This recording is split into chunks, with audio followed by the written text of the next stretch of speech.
Ese es mi amigo el Puma, dueño del corazón de todas las mujeres que sueñan con su amor, y ese es mi amigo el Puma, dueño del corazón de todas las mujeres que sueñan con su amor. ¿Cómo le va? ¿Qué dice? Muy buenas noches, bienvenido a Martingala Parlamentaria, nuevamente aquí en Canal 22, como lo hacemos siempre. Y bueno, qué semana, ¿eh? Qué semana políticamente hablando, como siempre le decimos. Algunos dicen, se dio lo que se tenía que dar, y así es, se dio lo que se tenía que dar. Y está en crisis el gobierno en todo sentido. Al 26 de octubre es un camino muy extenso y sin lugar a dudas veíamos ayer de que Axel Kicillof también está, ya se instaló como un candidato 2027, como también en este resultado se ven candidatos 2027 a gobernador, el caso de la elección en la octava sesión electoral de Julio César Alac, intendente de La Plata, de Gabriel Catopodis, ministro justamente de Kicillof, también Verónica Almagario, la vicegobernadora de la provincia de Buenos Aires, con una elección impecable en la tercera sesión electoral y con números en esta legislatura de la provincia de Buenos Aires, donde el FIT hizo una elección también muy importante, en la cual Nicolás del Caño y Mónica Slottauer, trabajadora de El Sarmiento, ingresaron a la legislatura. Pero más allá del resultado, notamos que en esta semana el Parlamento, por supuesto, insistiendo con la Comisión Libra, acelerando a fondo, pidiendo un informe a la Auditoría General de la Nación de intervenir, un presupuesto que seguramente no va a ser presentado en tiempo y forma, porque el gobierno está haciendo agua en todos los sectores. Este ha sido un sacudón muy importante, en la cual existen culpables del lado del oficialismo y en la cual hicieron todo mal, no le quepa ninguna duda. Los bonaerenses, que fueron muchísimos los que fueron a votar, a pesar de la ausencia de 5 millones de sufragantes, fue lapidario, contundente, y el mensaje que el 26 de octubre también se va a repetir de la misma manera y quizá con guarismos mucho mayores a esto. Bien por toda la gente que fue a votar, se tendría que haber hecho aún más de más gente, pero bueno, usted tiene que ir a votar siempre que está esa posibilidad. Y el gobierno que perdió Corrientes, pierde provincia de Buenos Aires, sobre 17 votaciones en el Congreso perdió ya cerca de 15, así que lamentablemente le digo, el gobierno está en caída libre. Vamos a los invitados de hoy. En primer orden vamos a presentar al diputado nacional Cristian Castillo, integrante y fundador del Partido de los Trabajadores Socialistas, hombre del FIT, docente universitario, sociólogo. ¿Cómo le va? ¿Qué dice, Cristian? ¿Qué tal? ¿Cómo estamos, Puma? ¿Todo bien? Bien, Chipi. Bien, bien. Vicepresidente de la Comisión de Libertad de Expresión, que no se quería... parece que Orozco sigue en Salta todavía. Sí, Orozco la congeló hace más o menos un mes, no la llamó nunca más y tenemos el problema en diputados de que cuando un presidente de comisión no convoca, no hay forma de reunir para sacar dictámenes o hacer reuniones legales. Así que tuvimos que hacer una suerte de autoconvocatoria para invitar a Mauro Federico y a Jorge Rial el otro día y al secretario general del CIPREVA, Agustín Lecky, a partir de los ataques a la libertad de expresión. Pero lo que podemos hacer son reuniones de ese tipo, informativas, pero no para dictaminar, ¿no? Y esto ha llevado a que en la Cámara de Diputados se tenga que hacer todo tipo de maniobras lícitas para tratar de sacar dictámenes. O sea, en particular recurrir a una medida que es el emplazamiento, que es cuando se reúne la Cámara en pleno, y entonces se propone votar que un día y una hora se reúne una comisión para dictaminar, porque La realidad es que no es solo María Emilia Orozco en la Comisión de Libertad de Expresión, diputada de La Libertad Avanza por Salta, Ligada a Alfredo Olmedo. ligada a Alfredo Olmedo, sino que todas las comisiones relevantes que preside La Libertad Avanza las pisan y no las reúnen, presupuesto con José Luis Espert, o asuntos constitucionales con Nicolás Mayoraz. Digo, por señalar dos comisiones centrales a las que van a parar un montón de proyectos. Y ligado a esto, además, hay otra cuestión que hace el oficialismo, que es cuando se presenta un proyecto en la Cámara, la presidencia de la Cámara da giro a comisiones, o sea, dice a qué comisiones va, y una comisión es cabecera de proyecto. Entonces lo que hacen es una maniobra en diversos temas de mandar que son cabecera, presupuesto o asuntos constitucionales para que no se pueda avanzar ni siquiera en dictámenes parciales de comisiones, ¿no? Entonces el emplazamiento es esta forma que se ha encontrado para tratar de destrabar el debate de proyectos. Lo que pasa es que eso te retrasa como un mes, porque vos suponete, presentás el proyecto, va el giro, te ponés de acuerdo hasta que, bueno, hay una sesión y en esa sesión convocás al emplazamiento, el emplazamiento se reúne, se vota el dictamen y recién a la otra sesión podés ir a tratarlo. Por ejemplo, ahora hay un debate muy importante sobre la comisión investigadora por el fentanilo adulterado, donde los familiares están presionando fuertemente a Mayoraz de la Comisión de Asuntos Constitucionales, porque a pesar que correspondía a la Comisión de Peticiones, Poder y Reglamento a tratar, que es la que trata la formación de comisiones, Que está Los Penatos. que está Silvia Los Penatos, la mandaron a Constitucional. Entonces Los Penatos llamó a reunión, pero no es cabecera. Claro. Entonces no se puede tratar. Se discutió, debatimos los diputados, 2 reuniones, todo, pero no puede haber dictamen hasta que no se reúne la Comisión de Mayoraz. Entonces el otro día los familiares enviaron una carta diciéndole cuál es. Claro. ¿Cómo puede ser que ustedes en esto estuvieron haciendo a la Araca, la mandan a Giudice a hablar de que no, tiene que haber una comisión y después ustedes bloquean la posibilidad de la comisión, ¿no? Así que, para graficar un poco el tema en cómo estamos en la Cámara de Diputados, donde están todas estas dificultades para poder tratar los temas trascendentes, que bueno, en algunos casos han podido ser sorteados, ¿no? Y temas que yo llamo la agenda de la calle, han podido imponerse en el Congreso, al menos parcialmente, como en jubilados, en la discapacidad, obviamente con la ley de emergencia, en el Garrahan o en las universidades, que son los temas que han venido siendo más candentes de este último tiempo.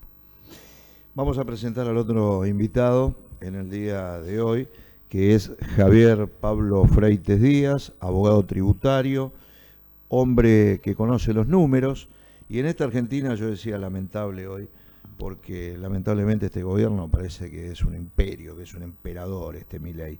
Pero ¿cómo estamos viendo, Javier, los números? Buenas noches. Buenas noches, Puma. La verdad que bastante complicado, o sea, sinceramente hay muchas dudas respecto del famoso superávit que tanto se habla. Muy complicada toda la estructura de la deuda en pesos, sobre todo, que bueno, que hoy está en 60% de encajes. No sabemos, esta semana hay un vencimiento nuevo, veremos qué es lo que pasa. El desarme de las LEF y todos estos papeles que teóricamente no eran emisión y esterilizaban pesos, están dando vueltas. Y con un mercado en donde evidentemente no está creyendo nada de lo que se le está diciendo. Hoy la muestra fue la caída de hoy de la bolsa y esto no es un efecto post elección, sino que esa viene previo a esto. O sea, ya venimos 4 o 5 semanas que se vienen dando todos estos resultados. El problema serio que yo veo es que de acá a octubre parece una eternidad el tiempo y no se ven cuáles son las medidas o el cambio del plan. Básicamente el mercado lo que les está exigiendo es un plan que ellos crean o consideren que es creíble. Y ahí está esta caída de hoy. O sea, es difícil encontrar en los ratios de una bolsa que caiga un 20% en un día. Hay acciones que cayeron más de 20%, 15%, estamos hablando en los bonos, otro tanto, en un solo día. Y el efecto Kicillof quizás es muy importante en eso que nos estás diciendo, porque recibió el apoyo de muchos gobernadores del interior del país. Sí, el efecto Kicillof lo único que denota es que la gente viene haciendo un sacrificio enorme, que venía acompañando y que dejó de acompañar. Básicamente me parece que esta es la lectura, por lo menos en lo provincial. Y Kicillof hizo una gran campaña, Y el gobierno nacionalizó una elección que era provincial y bueno, y también esto es parte de los resultados, ¿no? Buena performance de la izquierda, dos importantes dirigentes, recién decíamos, Nicolás del Caño, Mónica Slottauer, y la posibilidad de que en La Matanza no se llegó al piso. La Matanza, quedamos ahí, vamos igual a ver en el definitivo porque son muy pocos votos. Hicimos una enorme elección con el 8% del escrutinio provisorio. En algunas mesas le ganamos a La Libertad Avanza de La Matanza, muy importante. Distritos como Ramos Mejía en La Matanza con el 9,4%. Y en una elección que fue muy peculiar porque no hubo espacios gratuitos para los partidos políticos. Y entonces una elección donde, digamos, primó mucho el aparato territorial o gubernamental, nacional, provincial, municipal, y eso a las fuerzas que no tenemos esos recursos, bueno, nos hizo competir con cancha inclinada. Esa es la realidad. Sí, sí. Pese a eso, digo, logramos algo que a priori se veía como muy difícil, que era poder lograr mantener las bancas de la tercera sección. Nosotros veníamos de una gran elección en el 2021, pero donde nos arrastraba el diputado nacional, donde era una elección donde era como una elección legislativa. Y ahora, al jugar fuerte los intendentes con las testimoniales, se transformó bastante parecido a una ejecutiva, ¿no? Ese es el cambio que hubo, no sé si la población lo percibe bien, pero fue un rasgo de esta elección, ¿no? Y en ese marco nosotros logramos ser tercera fuerza, tanto en la tercera sección electoral, siendo terceros en casi todos los distritos de la tercera fuerza en la primera sección electoral y tercera fuerza en la octava en La Plata, ¿no? Que creo que son con Laura Cano como candidata médica, miembro de la comisión directiva de la CICOP, que creo que bueno, que ha sido la elección importante que hemos hecho en estas condiciones y quedar ahí en la puerta de los concejales en La Matanza, ¿no? Que si ustedes ven, la realidad es que muy pocas fuerzas, de las 17, 18 según el distrito que se han presentado, logramos entrar a la legislatura bonaerense, porque la legislatura bonaerense tiene un sistema muy difícil para lograr representación, que es un sistema por secciones, donde se eligen 4 años, 4 secciones de diputados, 4 años, 4 secciones senadores. Hay que sacar el doble para meter un senador que un diputado. Esa cuenta es sencilla. Pero lo que no es sencillo es que hay secciones que tienen que sacar como el 30% para tener un representante y otras el 16, 17. O sea, es un piso altísimo. Si la provincia en la Cámara de Diputados funcionase como una Cámara única, bueno, nuestra representación en esta ocasión hubiese sido de 5 diputados, para tener una idea, ¿no? Entonces es un sistema de representación, digamos, que favorece el reparto entre las 2 primeras fuerzas o las 3 primeras fuerzas. En este caso hubo una cierta alteración, pues bueno, el voto por sección no fue equivalente, pero bueno, en las secciones donde más población de clase trabajadora hay, nosotros tuvimos un tercer puesto que creo que es muy meritorio, porque imagínense, en la primera sección estamos compitiendo con un intendente como Julio Zamora. Claro, Que sin embargo quedan abajo nuestro, digo, y era un intendente. Sí, sí. Entonces creo que eso le da mérito a nuestra intervención electoral, y además hemos tenido tantas muestras de simpatía, incluso muchos que terminaron votando a Fuerza Patria, que es algo que nunca habíamos visto nosotros en una elección, ¿no? De tanto reconocimiento quizá a lo que hemos hecho como una oposición consecuente contra Milei, al haber estado en la calle con los jubilados, con el Garrahan, con la discapacidad, a no haberle votado nada con a este gobierno. Con los universitarios, Cristian. Obvio, con las universidades, donde yo soy docente universitario. Por eso te iba a decir. Eso hablo de adentro. Pero bueno, creo que eso ha habido un reconocimiento muy importante y esperamos que bueno, que sea también reconocido en octubre y podamos lograr las bancas para renovar en el Congreso Nacional. 62% fueron a votar, 9 millones de bonaerenses, 5 millones no. ¿Se podrá convencer en octubre a esos 5 millones que no han ido desde el punto de vista, vos como sociólogo? No, los 5 millones no, pero sí es probable que esté un poco arriba del 70 la votación. Yo incluso me parece que terminó siendo más amplia la participación en esta elección de lo previsto. Claro. Tengan ustedes que es una elección que se da a 5 semanas de la general, que era difícil primero enterarse que hubiese elecciones. Las últimas 2 semanas, bueno, esto con la campaña que el propio gobierno hizo y el gobierno provincial ayudó a que más gente se entere, pero era una elección donde no se sabía muy bien por qué se daba el desdoblamiento. O sea, sí por los intereses que podía jugar en la interna peronista para Kicillof, pero no porque la población iba a Claro, tener porque que ir 2 Cristina veces había a votar, dicho ¿no? esto no, y bueno, y No, al no, final, no quería. claro. Con un argumento que al final terminó saliendo otra cosa, pero no era que estaba escrito que iba a salir así, ¿no? Claro. No era que estaba escrito, porque, bueno, ¿por qué ir a votar esta elección antes si tenía la otra? El argumento más firme era el tiempo que se iba a tardar entre 2 sistemas de votación diferentes, pero verdaderamente yo creo que era más democrático una sola elección, porque bueno, ahí se puede unir lo que uno hace de campaña en una y otra campaña, pero bueno, es cierto que le salió a los intendentes bien la jugada y que la ejecutivizaron en lo municipal, que era lo que querían y por lo cual presionaron a Kicillof, y Fuerza Patria terminó capturando la gran mayoría del voto contra Milei, ¿no? Que se equivocan si creen que es un gran aval a lo que vino haciendo el peronismo. Yo creo que ahí, si hacen esa lectura, se van a equivocar porque no es que todos los que votaron dijeron cómo me gusta esto, algunos sí, pero otros dijeron, bueno, hay que ganarle a Milei, hay que castigarlo, hay que ponerle un freno, y obviamente la opción que más votos podía sacar era Fuerza Patria, y eso explica la votación que se dio, ¿no? Que fue aplastante en cuanto a la diferencia. En lo previo nadie pensaba que iba a haber 13 puntos de diferencia, si bien es cierto que el gobierno vino acumulando desastres, no solo la situación económico-social. Y fíjate que tardó en reconocerlo, tardó mucho en reconocerlo, porque el primero que apareció fue Sebastián Pareja, y después aparece Milei ratificando todo esto. No, que hizo una primera intervención, digamos, zafó, pero para hablar, para decir algo, para decir yo estoy al comando, digo algo. Después vendrá la política que van a tratar de hacer para no terminar de hundirse, porque esto ha sido un golpazo. El gobierno lo transformó en una elección de vida o muerte, y fue muerte para ellos. Perdió por paliza. Hacía mucho tiempo que el peronismo no ganaba todos los distritos rurales. Ganó más de 100 de 135 Tandil, municipios. Tandil. Pero más de 100 de 135 municipios. Y además es la Libertad Avanza más el PRO. O sea, la verdad que fue una debacle electoral, perdieron 2 millones de votos.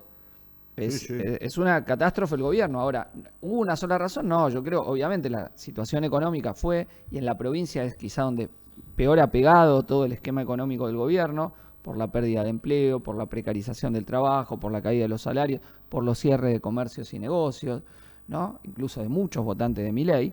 No es cierto que solo los votantes de Milei no fueron a votar, hubo votantes de Milei que se dieron vuelta y votaron otras cosas. Los chicos jóvenes, por ejemplo. Bueno, ¿por qué? Porque hubo una desilusión de alguien que prometía algo y no hizo eso, y se la agarró con el Garrahan, se la agarró con los jubilados, se la agarró con la discapacidad, y no escuchó a nadie.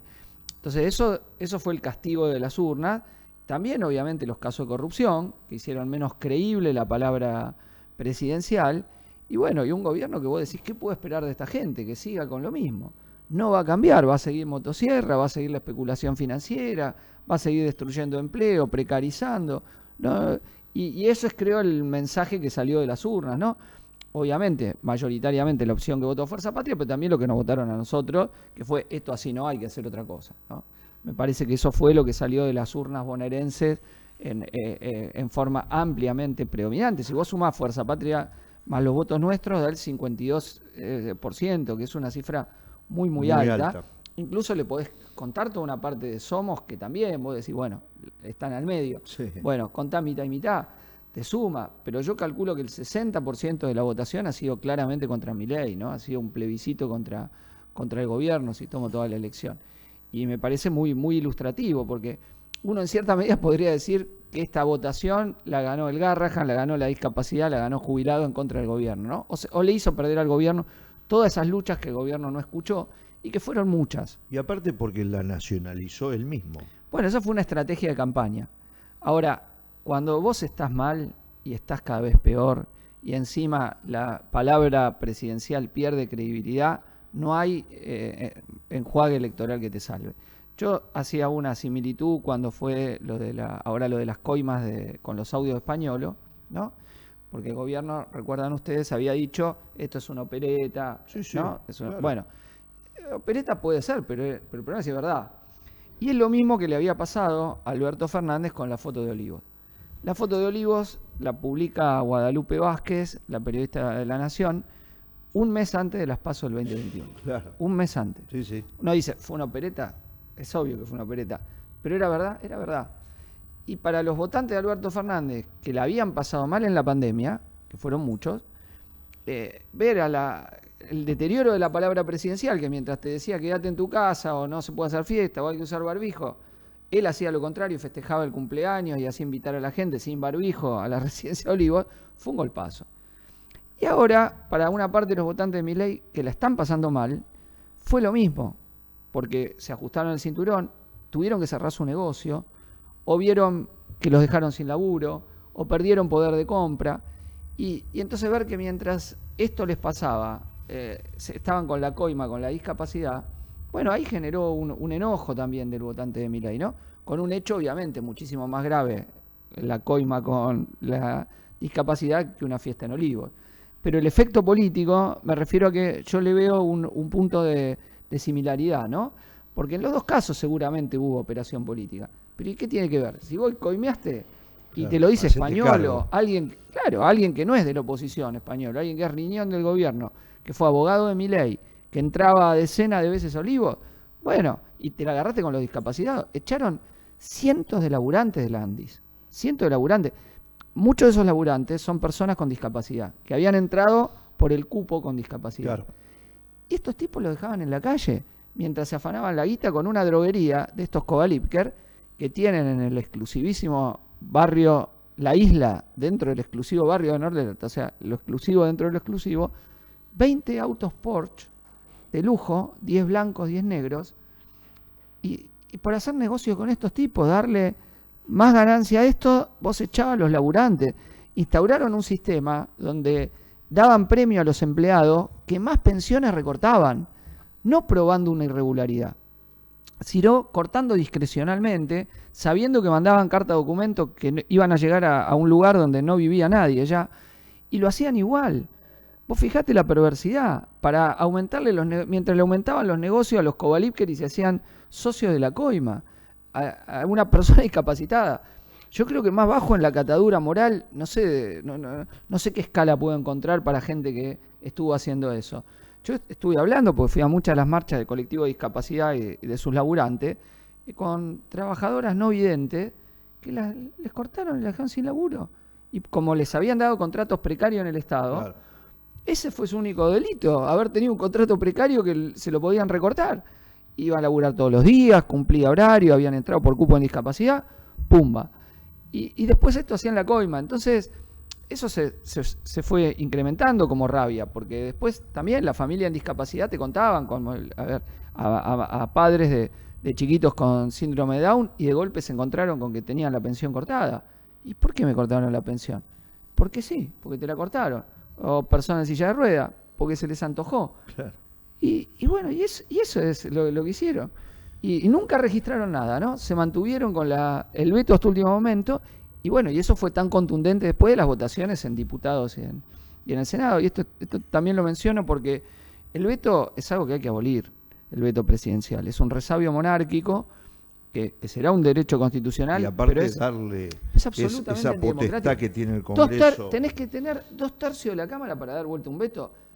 Milei porque entró el 30% cuando se repartían los diputados, pero es dificilísimo dar vuelta un veto. Es dificilísimo. Y cuando, lo lograste en discapacidad, ni siquiera dice, bueno, ya está, 2/3 voy a promulgar. Entonces, ¿qué le queda hacer a la gente? Si discutiste la ley, aprobaste el dictamen, la aprobaste en la Cámara de Diputados, se aprobó el dictamen en el Senado, aprobaste la ley, te la vetó, liquidaste el veto en diputado con 172 votos, liquidaste el veto en diputado con 63 votos, ¿qué te queda?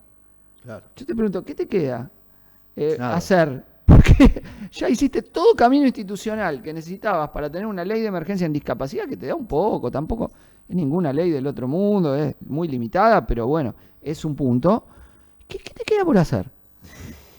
¿Y qué le queda por hacer? Cuando hay números y uno dice, gobierno sin presupuesto, perdió la autoridad, ¿cómo hacemos eso? Es muy Y difícil. en un tema tributario que es justamente... Y justamente lo que pasa es que ahora Porque ahora con el Fondo Monetario Internacional, la receta y todo esto ya no Bueno. existe más. ya todos los acuerdos firmados, que ni siquiera sabemos cuáles son, están fuera de juego. Actualmente el problema más profundo que yo veo es que empieza a caer la recaudación, porque con estas tasas de interés, ¿quién puede financiarse a estas tasas de interés? O sea, ¿quién puede pagar esos créditos que hoy están a un dólar pisado a tasas de casi el 70-80% en dólares? Una pyme, una tarjeta, una familia que tiene una tarjeta. Las tarjetas de crédito de las familias están explotadas.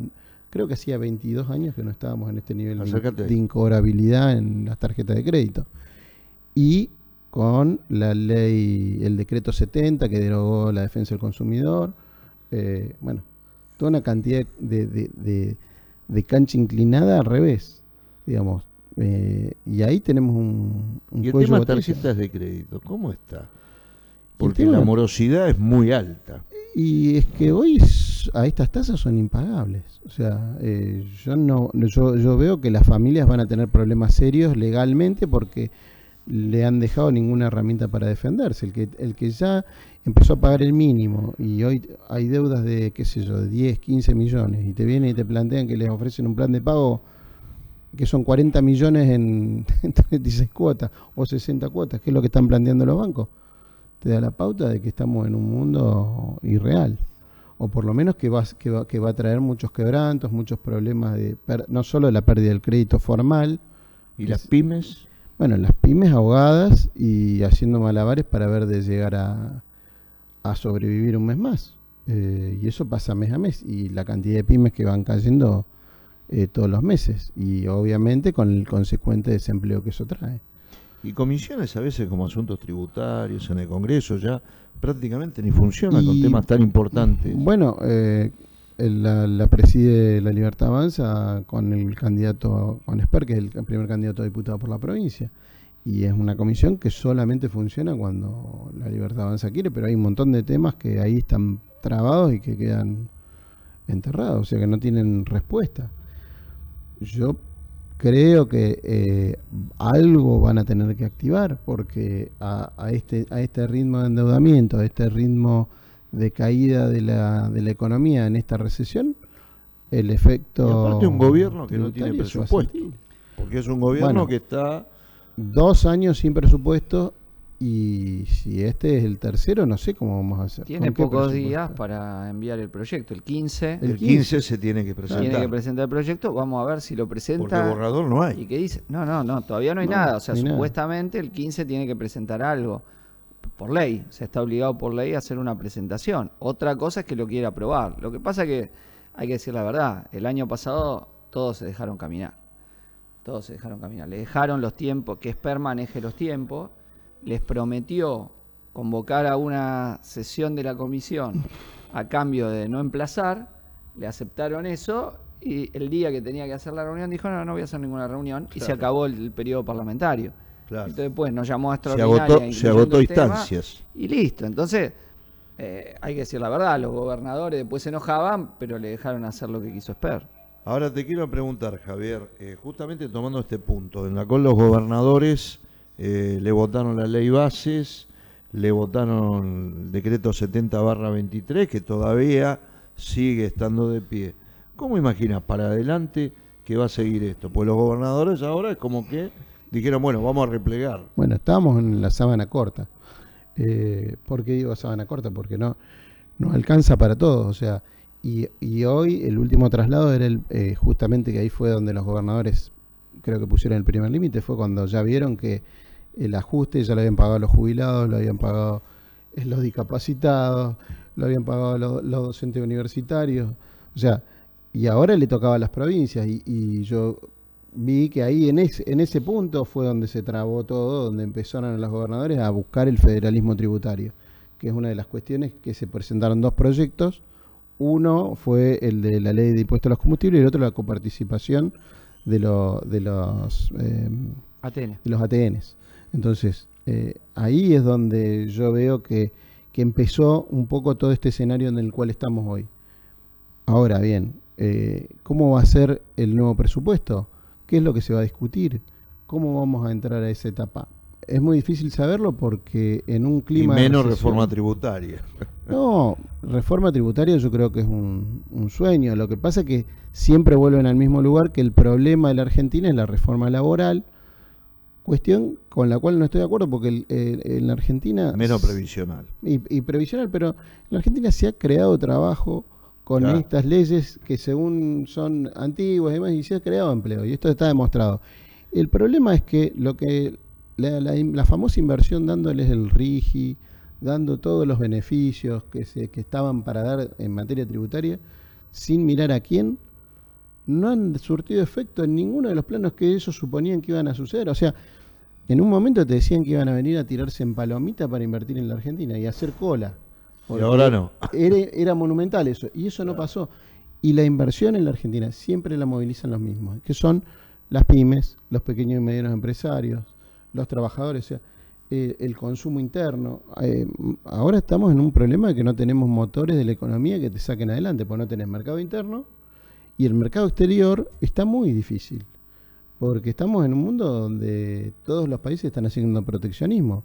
Estados Unidos, Europa, todos han hecho eso. Y nosotros con nuestro principal socio comercial, que es Brasil, Mal. estamos mal. Entonces, es un problema. Gracias, Chipi, por haber venido a No, por Martingala nada. Parlamentaria. Gracias, Javier, también. De nada. Lo último para decirles, parece que en CGT Maturano de la Fraternidad está por hacer lista y reuniones con Alejandro Poli, remisero, y otros sectores del transporte. Tus escapadas los fines de semana en la provincia de Buenos Aires, visita San Pedro, bellezas naturales, sol y espacios. Para tu paz interior, San Pedro, ciudad capital de voces de la República Argentina. Lalomir, Fernando Bravo, Mónica y César. Ciudad para la familia unita, como siempre te decimos. Dios mediante, en 7 días los espero acá, en Canal 22, en Martingala Parlamentaria. Chau. Ese es mi amigo el Puma, dueño del corazón de todas las mujeres que sueñan con su amor, Y ese es mi amigo el Puma, dueño del corazón de todas las mujeres que sueñan con su amor.